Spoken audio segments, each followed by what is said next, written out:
niswati allati qatta'na aydiyahunna. Inna rabbi bikaidihinna alim.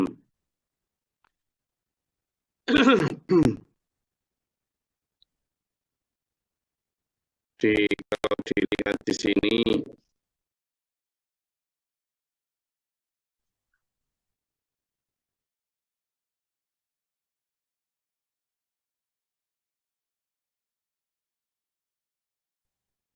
You are in mute, Ghost. jadi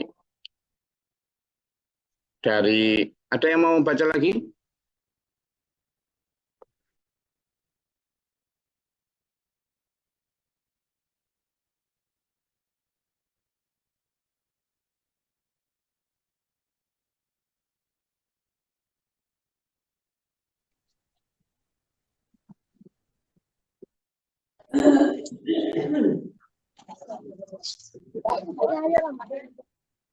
Ada?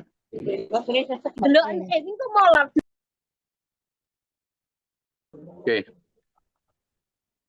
A'udzu billahi minasyaitonir rajim. Bismillahirrahmanirrahim. Wa qala al-maliku tuni bihi falamma ja'ahu ar-rasul qala irji' ila rabbika fas'alhu ma balun niswati allati qatta'na aydiyahunna inna rabbi bikaidihinna alim. Dan berkata raja, karena raja sudah sudah terkesan dengan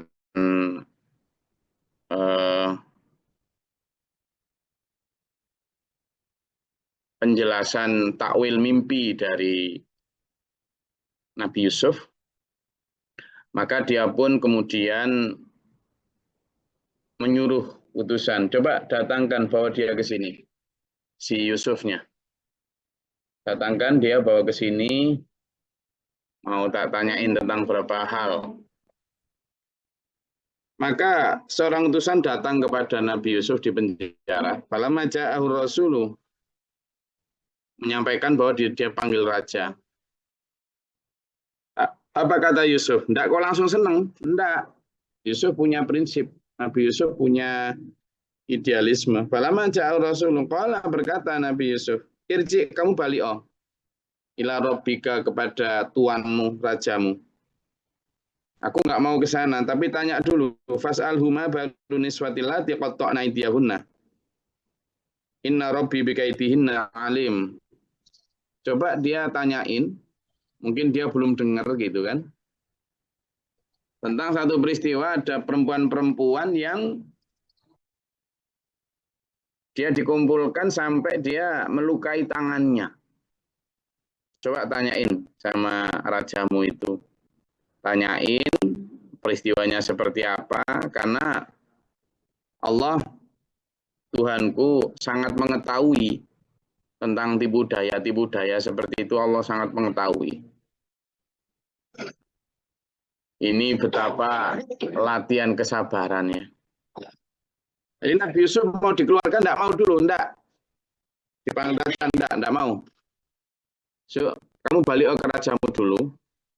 Suruh ngeklirkan itu. Rajamu kalau mau tahu ke persoalanku, coba suruh dia cari tahu tentang kejadian di mana ada perempuan-perempuan kota Mesir ya. Di kota itu yang waktu itu sampai melukai tangannya. Coba tanya dia. Maka raja pun kemudian memanggil itu perempuan-perempuan yang waktu itu dikumpulkan oleh istrinya, sampai kemudian saking kagumnya melukai tangannya. Qatta'na aydiyahunna. Qatta'na itu kan makna aslinya kan memotong ya, tapi bukan kok sampai memotong, tapi intinya melukai, bisikin dengan pisau. Allati qatta'na aydiyahunna. Dikumpulkan. Wih, keren ini. Ada seorang pelayan yang sedang di penjara, tak panggil, tak timbali, tidak mau, tapi malah nyuruh untuk nanyain suatu persoalan kepada perempuan ini. Oh, ini sesuatu ini. Raja makin kagum itu. Karena kalau orang di penjara tentu kalau ditanyain gitu ya malah langsung Ya langsung ho aja kan. Tapi ini enggak dia. Dia langsung nyuruh utusannya malah untuk balik. Dipanggil itu perempuan-perempuan yang pernah ikut dalam peristiwa melukai tangan itu. Lalu ditanya, qala, raja berkata, ma khabbukunna in rawattunna Yusuf an nafsihi. Gitu kan? Tanya juga kepada istrinya, bagaimana keadaanmu ketika kamu menggoda Yusuf untuk menundukkan dirinya? Gitu. Kalian gimana waktu itu kan kalian sweet juga toh? Ketika ada Yusuf keluar dari tirai, kamu kemudian juga terpesona, kalian juga ingin menggoda dia. Apa sih sebenarnya terjadi gimana? Maka mereka berkata, kulna hasya lillahi, kami bersaksi bahwa memang luar biasa sempurna ciptaan Allah ini. Luar biasa Allah di dalam menciptakan makhluknya bernama Yusuf ini. Ma'alimna alaihi min su'. Nah ini kemudian siapa? Si orang-orang perempuan ini berkata, bersaksi dia, kami tidak melihat bahwa Yusuf itu punya kejahatan. Kami tidak melihat bahwa Yusuf yang bersalah. Kami tidak merasa bahwa Yusuf lah yang menggoda. Kami melihat Yusuf ini benar-benar orang kelihatannya jujur dan tidak mungkinlah dia gitu. Jadi bersaksi satu persatu itu perempuan-perempuan yang suka ngerumpi itu di kota itu.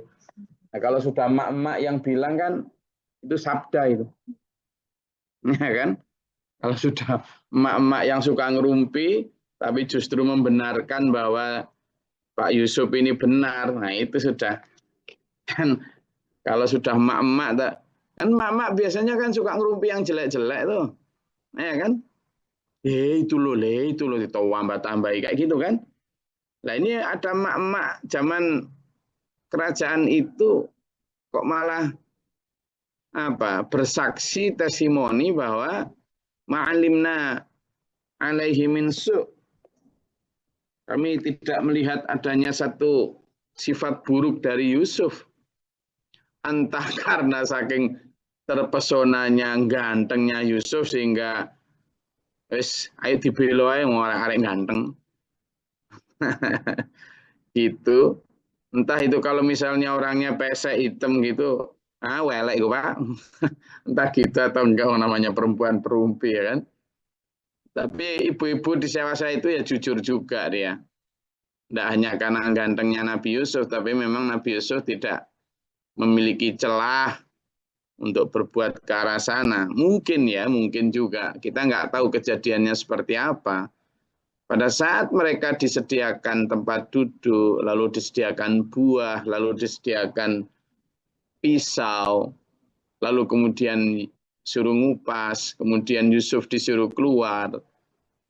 Yang diceritakan dalam Al-Quran kan hanya bicara hasya lillahi, mahada illa malakun, kan gitu ya. Maha sempurna Allah dengan ciptaannya. Ini enggak orang, mahada basyar, ini bukan orang ini.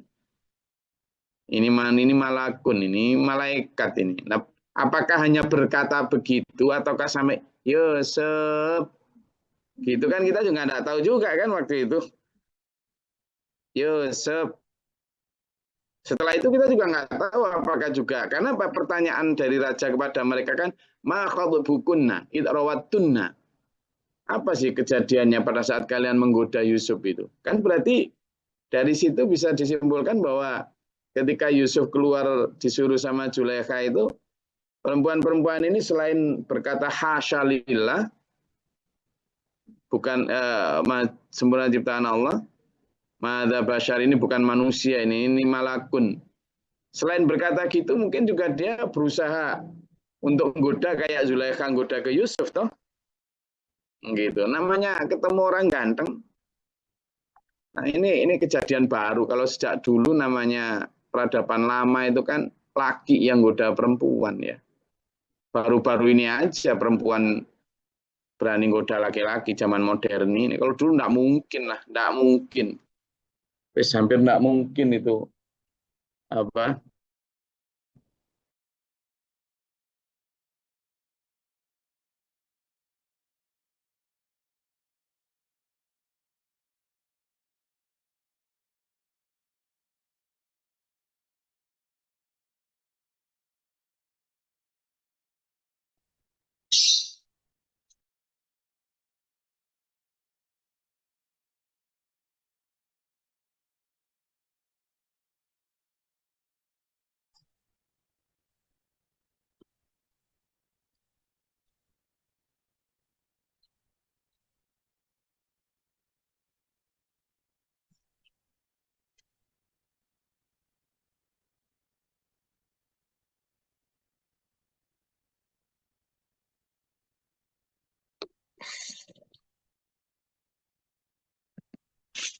Maaf tadi ngelek ya.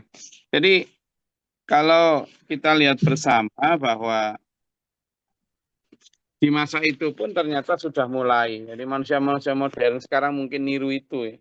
Niru niru perempuan-perempuan di masanya Nabi Yusuf yang kemudian ikut-ikutan goda itu ya. Kalau pertanyaannya raja gitu, makot bukuna idrawatuna Yusuf an-nafsi, itu maka kulna hasyalilai ma'alimna alimin suun baru. Kemudian istrinya Al-Aziz karena sudah semuanya bersaksi seperti itu, maka istrinya Al-Aziz kan juga di situ. Dia tapi gentle juga ya, dia fair. Dia tidak mau sudah sekian tahun si Yusuf di penjara karena dia ya kan. Maka dia pun kemudian qalat imra'atul aziz, maka istri Al Aziz pun berkata, al-ana hasasul haqu. Nah, sekarang sudah tampak jelaslah kebenaran. Ana rawatuhu. Nah, jujur dia, akulah yang menggoda dan merayunya. An nafsihi atas dirinya. Karena apa? Wa innahu kana dan sungguhnya dia laminas shodiqin, dialah yang benar.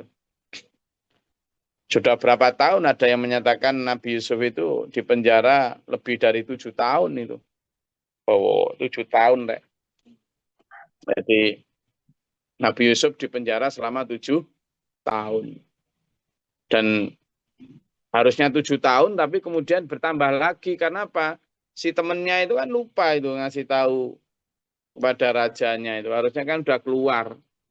Tapi karena temennya lupa memberitahukan kepada rajanya keadaan Nabi Yusuf, akhirnya sehingga Nabi Yusuf pun kemudian terpaksa berada di dalam itu lebih lama lagi.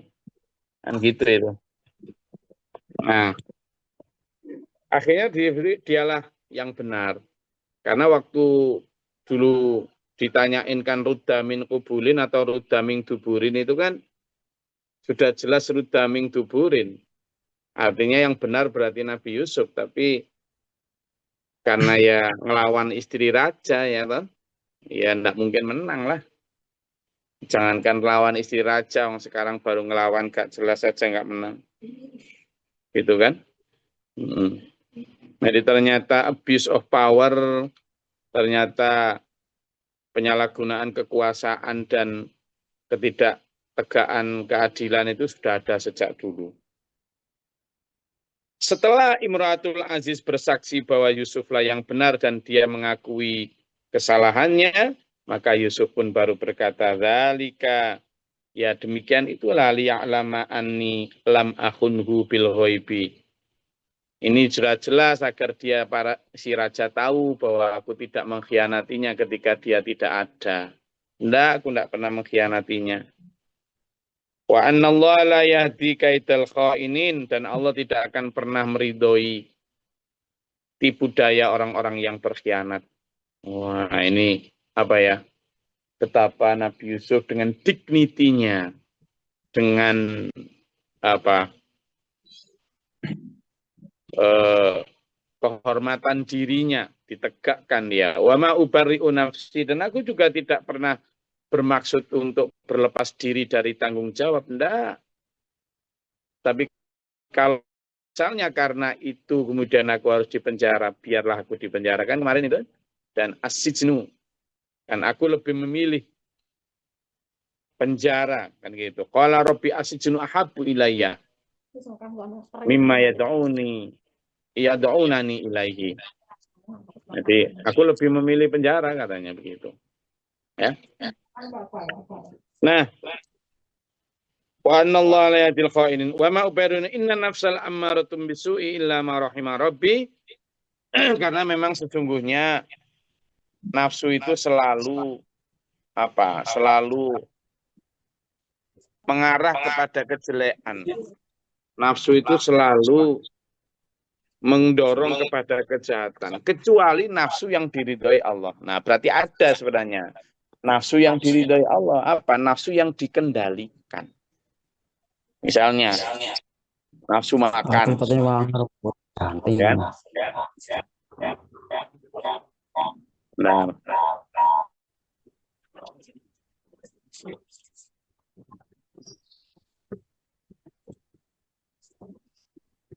misalnya nafsu makan, itu nanti bisa mendorong kepada kejahatan ketika nafsu makan itu tidak diridhoi Allah. Boleh kan makan? Ya boleh, memang itu menjadi tempelan dari manusia dalam hidupnya. Boleh. Ya nggak boleh apa? Makan yang tidak halal. Makan yang barang haram. Makan yang berlebihan. Makan yang tidak sambil berbagi kepada yang lain, gitu kan? Makanya kalau sampean cermati live streaming Facebook saya kemarin, saya kan menceritakan tentang bagaimana saya ngajari anak saya nyetir. Nah, di mana nyetir itu kayak seperti kita nyetir kehidupan kita. Saya ajarin dia untuk nginjak kopling sama nginjak rem dulu. Bukan nginjak gas. Kenapa? Karena begitu gigi perseneleng dimasukkan, itu tanpa diinjak gas maju, itu sudah maju kalau koplingnya dilepas. Sehingga apa? Ya manusia memang kalau sudah, anggap aja gigi perseneleng itu nafsu ya. Begitu gigi perseneleng satu misalnya nafsu makan dimasukkan klek gitu. Belum sampai di gaspol, itu sudah maju. Orangnya sudah sejak awal dulu diciptakan ya memang lapar dan kepingin makan. Gitu loh. Tanpa disuruh pun, tanpa dicarikan ayat untuk kulu washrobu. Ya, tanpa dicarikan ayat kulu washrobu, manusia itu sudah pengen makan. Nggak usah diperintah makanlah dan minumlah. Itu manusia sudah pengen makan. Ya kayak gigi perseneleng dimasukkan. Maka justru yang dibutuhkan adalah kulu washrobu benar, tapi yang halalan thayyibah itulah rem dan koplingnya. Makan tapi jangan yang lain. Misalnya Nabi Adam ya, ketika di surga itu ya. Kan Allah juga gitu. Kulu washrobu, makanlah, minumlah, apa sepuasnya sudah. Tapi la taqraba hadhihi syajarah. Loh gitu. Jangan dekati satu pohon ini. Selalu ada begitu. Di dunia juga gitu, makan wes. Apa jati-jati itu makan dah. Kan gitu. Silakan wes, sak puasmu. Tapi carilah yang halal. Enggak manusia, kucing dimakan. Ya kan? Uas, ular apa? Ya Allah, apa enggak ada makanan lain? Karena itu tadi, karena langsung gaspol, enggak pakai kopling sama rem. Perseneleng gigi dua, ceklek. Apa? Seks misalnya. Silakan boleh, berhubungan seks itu boleh. Tapi Allah memberikan batasan nanti setelah menikah. Itu gerbang antara halal haram.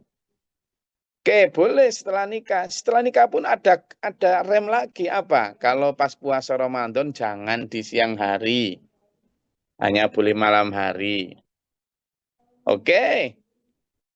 Begitu Ramadan di siang hari enggak boleh, malam hari boleh. Tapi tetap ada batasan lagi. Meskipun malam hari, tapi kalau haid jangan. Loh, Jadi ada rem kopling itu begitu. Gitu lah. Selanjutnya kopling gigi persenelang 23 jeglek apa? Harta. Nafsu terhadap harta. Boleh nggak? Boleh kita nyari harta. Wong memang itu dibutuhkan kita untuk kebutuhan hidup kita. Tapi ada remnya, ada koplingnya. Lagi-lagi cari yang halalan thayyibah. Ojo diwamu aja halal haram nanti dulu. Itu akhirnya korupsi nggak karuan. Cari lagi, ada rem lagi. Sudah halal pun ada remnya lagi. Apa? Zakatlah kalau sudah mencapai nisab. Bersedekahlah ketika kamu ada lagi. Zakat ternyata nggak sampai nisab. Ada remnya lagi, meskipun kamu nggak sampai nisab, ada caranya dengan bersedekah, berbagilah. Terus selalu begitu. Personal yang keempat, glek. Gitu kan. Misalnya tentang kekuasaan. Apa nggak boleh kita menerima amanah kekuasaan? Boleh.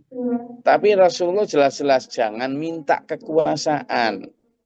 Terimalah kalau kamu diberi. Jadi itu rem-rem dulu.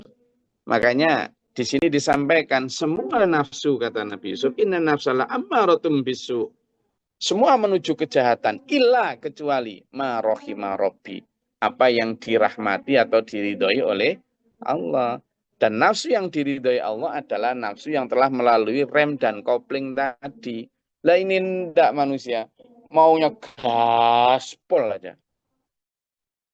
Agama tidak datang untuk menyuruh sampean menuruti nafsu. Lah nggak sampai dicari-carikan ayat, kita ini harus kuliner. Itu dilihat dalam ayat Al-Quran. Kulu wasrobu. Ya Allah. Tanpa ada ayat itu, sampean dan saya itu loh sudah ngerangsang. Ya enggak? Agama datang itu justru untuk ngasih rem. Agama ini harus kaya, ayo cari harta sebanyak-banyak. Loh, tanpa ada agama turun, kita itu sudah kepengen kaya. Nggak usah agama. Justru agama datang untuk ngerem. Carilah harta, carilah nafkah. Tapi ingat, ini rambu-rambunya. Loh gitu loh. Datang itu justru ngasih rambu-rambu. Lah ini enggak. Malah datang untuk ngegas. Buktinya apa? Tanpa agama. Orang paling kaya di muka bumi ini orang yang nggak beragama, Mas. Gitu. Mas Elon Musk, itu kan sepupunya Mas Marhaban. Itu enggak beragama. Enggak percaya Gusti Allah itu. Iya. Gitu loh. Jadi kenapa ini saya sampaikan? Supaya kita tahu bahwa dari kisah Nabi Yusuf, inna rabbi ghafurur rahim, kata Nabi Yusuf, sesungguhnya Allah maha pengampun lagi maha penyayang, Tuhanku itu. Kita yuk sadar bahwa kalau kita selama ini lebih memperturutkan nafsu, belajar dari kisah Nabi Yusuf bahwa nafsu itu boleh. Kenapa? Pada akhirnya nanti, di akhir kisah nanti kita belajar, itu akhirnya Nabi Yusuf juga menikah dengan Zulaikha setelah si raja wafat. Nah, pada saat itu gaspol wis kan setelah nikah gitu loh. Gitu. Gitu loh. Makanya faktuhunna min haitsu amarakumullah. Kan ada gitu nanti. Nah, itu ya. Oke. Selesai itu, monggo kalau ada yang mau disampaikan atau ditanyakan.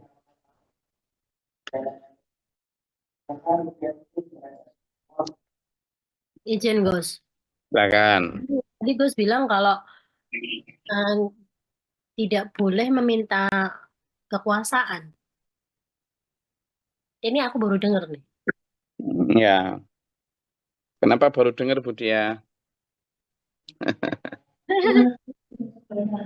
Jadi ada hadis Nabi SAW, hadisnya sahih Bu Dia. Janganlah kamu meminta jabatan atau kekuasaan. Jika kamu diberikan amanah dan kamu merasa mampu, maka Allah akan membantumu. Tapi jika kamu meminta dengan sendirinya, maka itu tergantung kepada dirimu sendiri. Jelas gitu kan? Itu hadis yang jelas-jelas sahih, tapi ya memang tidak banyak diungkap. Jadi boleh Asalkan ketika kita justru diminta oleh siapa? Oleh umat untuk memangku jabatan tersebut. Seperti misalnya Umar bin Khattab itu. Kan diminta sama oleh umat. Dia ketika begitu terpaksa menerima jabatan dari pengganti Khalifah Abu Bakar, yang pertama dilakukan adalah Astagfirullahaladzim.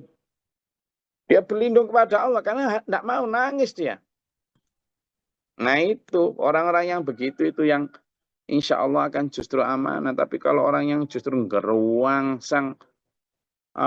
sangat ini terhadap jabatan itu yang justru sangat bahaya karena justru sangat mungkin akan menjadi orang yang abuse of power tadi itu terjerumus kepada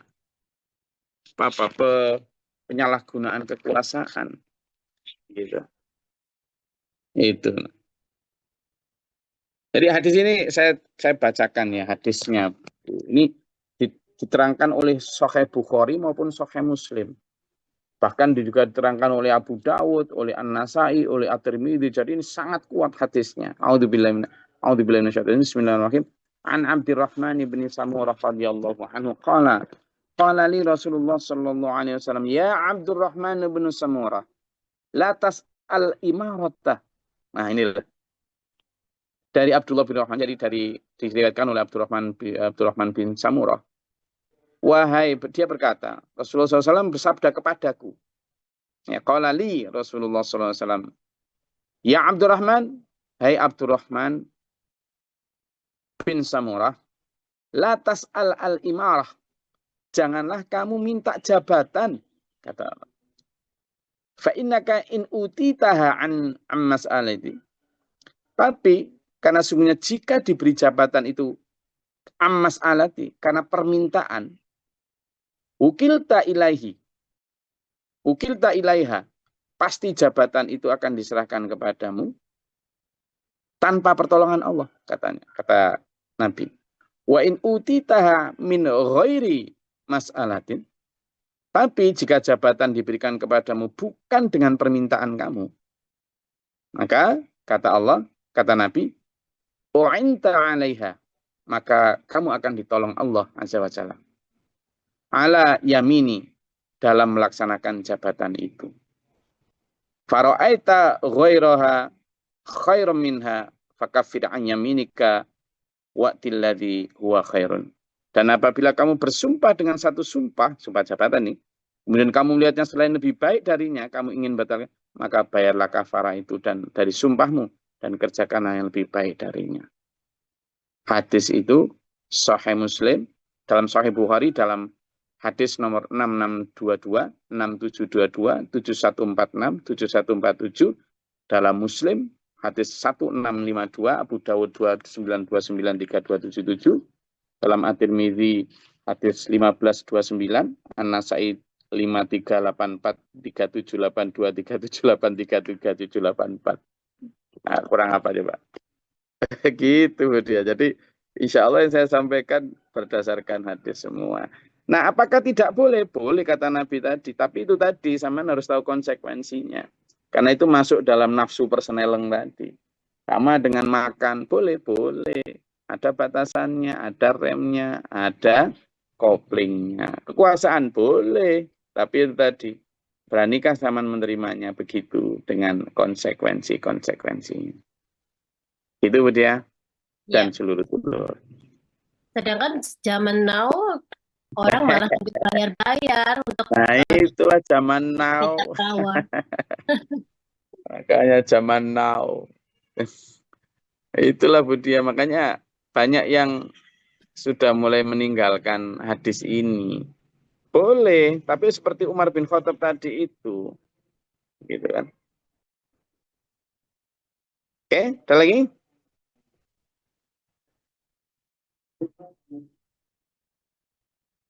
Oke, kalau tidak ada, saya rasa cukup kajian kita pada hari ini. Jadi, apa yang bisa kita ambil pelajaran dari ini adalah bahwa betapa Nabi Yusuf memberikan kita contoh. Bagaimana pertama menjaga dignity atau kehormatan agama dan diri. Bagaimana Nabi Yusuf tetap konsisten untuk sabar bertahun-tahun dalam penjara karena fitnah itu ya.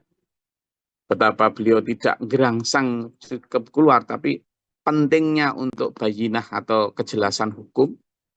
Ketika dia dipanggil raja tidak mau kecuali harus jelas dulu. Bagaimana dia di dalam hukum juga menunjukkan bukti dengan meminta raja untuk memanggil itu orang-orang itu. Jadi bukan hanya dari sudut saya gitu. Bagaimana Nabi Yusuf juga menjelaskan bahwa aku tidak pernah berlepas diri dari tanggung jawab. La ubarri'u nafsi. Tidak pernah berlepas diri aku. Aku tetap tanggung jawab. Bagaimana Nabi Yusuf juga mengajarkan bahwa inna nafsal ammaratu bisu. Sungguhnya nafsu itu rata-rata mengajak kepada keburukan, ilam ma rahimah rabbi, kecuali apa yang dirahmati oleh Allah. Itu mengajarkan kita. Lalu saya tambahi tadi tentang bagaimana nafsu itu boleh memang karena ada, tetapi harus kita kendalikan. Makanya kalimatnya dari Allah kan wanahan nafsa anil hawa. Bukan menghilangkan tapi wanaha. Bagaimana kita mencegah atau mengendalikan nafsu kita. Mudah-mudahan kita dimampukan Allah untuk menjadi orang-orang yang bisa mengendalikan nafsu agar sesuai aturan dan rahmat Allah SWT. Semoga Allah merahmati kita, menuntun kita dalam siratal mustaqim. Allahumma fir lil mu'minin wal mu'minat wal muslimin wal muslimat. Allahumma atina fi hadhihi dha'afin wa qina فإنك لا تجوى ولا يبدأ ولا يوانا لدن ما تفرق ربنا وتعالى الحمد لله من قدرت أستغفرك وأتوب إليك والسلام. اللهم ادفعنا البلاء والوباء وقد حسنا من الجن والشيطان فرقنا. ربنا ولا تجعلنا في القوم الظالمين اللهم ارفع درجاتنا. ربنا ما نكتبنا مع الشاهدين ربنا لا تزغ قلوبنا بعد إذ هديتنا.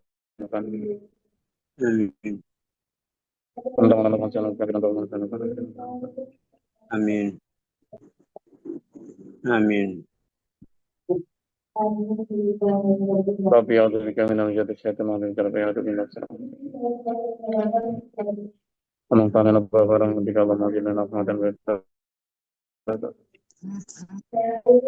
اللهم أغفر لنا شكر وسلم لنا الحسن وقدر سنة. Amin. أعوذ بالله من شر البلاء والقدر الشقاء والسلم والشماتة والأعداء والمنزل والكتاب Amin. ربنا هب لنا من أزواجنا وذرياتنا قرة أعين واجعلنا للمتقين. Amin. Amin. رب اغفر لي ولأخي ولوالدتي ولذريتنا ولأصحابنا. Amin. إنك أنت السميع العليم اللهم بجد الصدور وبشر بالعباد اللهم على كل شيء. سبحان ربك رب العزة عما يصفون وسلام على المرسلين لله رب العالمين. السلام عليكم ورحمة الله وبركاته. Waalaikumsalam warahmatullahi اللهم ارحمنا بالقرآن واجعله لنا إماما ونورا وهدى ورحمة. اللهم ذكرنا منه ما نسينا وعلمنا منه ما جهلنا وارزقنا تلاوته وآناء الليل وأطراف النهار واجعله لنا حجة يا رب العالمين.